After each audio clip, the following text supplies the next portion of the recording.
Olá, paz do Senhor, rendemos glória ao Senhor, porque dele, por ele e para ele são todas as coisas. Hoje o assunto é: não enterre o que Deus te deu. Diário de Crente. E eu te convido a semear a palavra do Senhor compartilhando esse vídeo com muitas pessoas. Há um texto nas Escrituras que nos confronta, nos sacode e nos coloca diante de uma verdade que ninguém pode fugir. Deus nos confiou algo e ele vai voltar para pedir contas. Em Mateus 25, versículo 19 a 30, Jesus narra a parábola dos talentos. E logo no início o mestre afirma: muito tempo depois voltou o senhor daqueles servos e ajustou contas com eles. Essa declaração já é suficiente para estremecer o coração de qualquer discípulo. Porque antes de falar de recompensa, antes de falar de castigo, antes de falar de números, Jesus fala de algo mais profundo: responsabilidade espiritual. O Senhor não pediu para os seus servos serem iguais. Ele deu talentos conforme a capacidade de cada um. Deus não exige de você o que exige de outro. O que ele exige é fidelidade com o que ele colocou nas suas mãos. Sua fé, seus dons, sua voz, sua história, sua oportunidade, seu tempo, sua família, seu ministério. O grande problema não é ter pouco. O grande problema é enterrar o pouco que recebeu.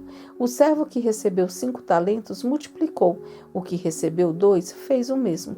Ambos ouviram a frase que o céu ainda deseja liberar sobre nós: muito bem, servo bom e fiel. Você foi fiel no pouco, sobre o muito te colocarei. Note, a aprovação divina não está no tamanho do resultado, mas no movimento do coração.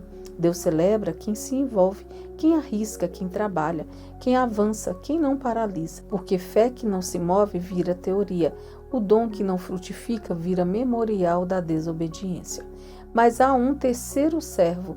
Ele não gastou mal, ele não desperdiçou, ele apenas enterrou. Enterrou por medo, enterrou por insegurança, enterrou porque acreditou numa mentira sobre o caráter do seu Senhor. A maneira como você enxerga Deus determina como você vive para Ele. Quem vê o Senhor como um Senhor duro, vive na defensiva. Quem vê Deus como um Pai generoso, vive para multiplicar. Quem vê Deus como um juiz cruel, esconde. Quem vê Deus como um Senhor confiável, entrega e avança. E o Senhor, ao voltar, chama esse servo de mau e preguiçoso. A maldade não está em fazer o mal, mas em não fazer o bem que ele podia fazer. E a preguiça não era apenas falta de força, mas falta de coragem espiritual. Deus leva a sério o potencial que Ele mesmo colocou em você e leva a sério quando você não usa.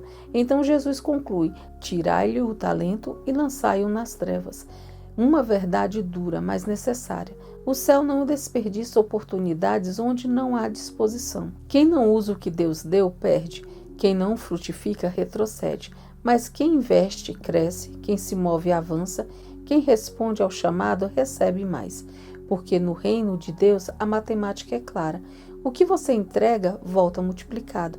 E o que você enterra, vira ausência. Hoje o Senhor repete para esta geração o que disse naquela parábola: eu dei talento a vocês e eu vou voltar para ajustar contas. Isso não é ameaça, é oportunidade. É Deus dizendo: eu acredito em você. Eu investi em você. Não me devolva um buraco na terra, e sim frutos. Este é o tempo de desenterrar dons, levantar ministérios esquecidos, reacender chamados adormecidos, recuperar a ousadia que o medo levou. Não é tarde, não acabou. Ainda dá tempo de multiplicar o que Deus te confiou. Porque quando o Senhor voltar, e Ele voltará, que Ele encontre em nós não um tesouro enterrado, mas uma vida frutífera.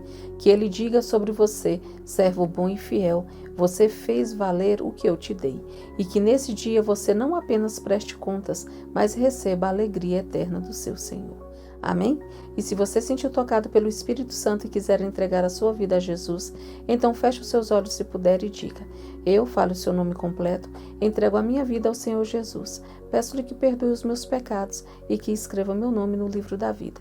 A partir de hoje me torno filho do Salvador e a minha vida e os meus caminhos estão em suas mãos e que seja feita a sua vontade. Amém? Que Jesus lhe abençoe.